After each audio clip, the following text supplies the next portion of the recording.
బోనాలు బతుకమ్మ సహా తెలంగాణ సంస్కృతి సంప్రదాయాలను ప్రతిబింబించేలా తెలంగాణ పండుగలను ఘనంగా రాష్ట్ర ప్రభుత్వం నిర్వహిస్తోంది. దేశ రాజధాని ఢిల్లీలోని లాల్ దర్వాజా సింహవాహిని అమ్మవారి బోనాలు ధూమ్ధామ్గా నిర్వహించారు. 11 ఏళ్లుగా సింహవాహిని శ్రీ మహంకాళి దేవాలయ కమిటీ నేతృత్వంలో ప్రభుత్వం అధికారికంగా బోనాల వేడుకలు నిర్వహిస్తోంది. 3 రోజుల వేడుకల్లో భాగంగా సంబరాలు అంబరాన్నంటాయి.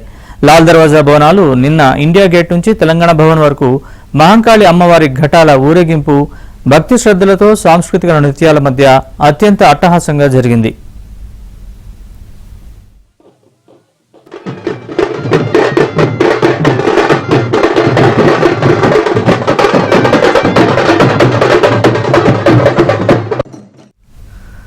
ముందుగా సింహవాహిని ఆలయ కమిటీ సభ్యులు ఇండియా గేట్ వద్ద అమ్మవారి ఘటాలకు ప్రత్యేక పూజలు నిర్వహించారు. ఈ కార్యక్రమానికి Telangana Bhavan resident commissioner doctor Shashank Goyal ముఖ్య అతిథిగా హాజరయ్యారు. అనంతరం 150 మంది సాంస్కృతిక శాఖ కళాకారుల సంప్రదాయపూర్వక డప్పుల మోతలు, పోతరాజుల ఆటలు, ఒగ్గుడోలు కళాకారుల నాట్యాలు, పూర్ణకుంభాల మధ్య సాగిన అమ్మవారి ఘటాల ఊరేగింపు ఇండియా గేట్ వద్ద ఉన్న వివిధ రాష్ట్రాల ప్రజలతో పాటు అక్కడికి వచ్చిన విదేశీయులను సైతం విశేషంగా ఆకర్షించింది.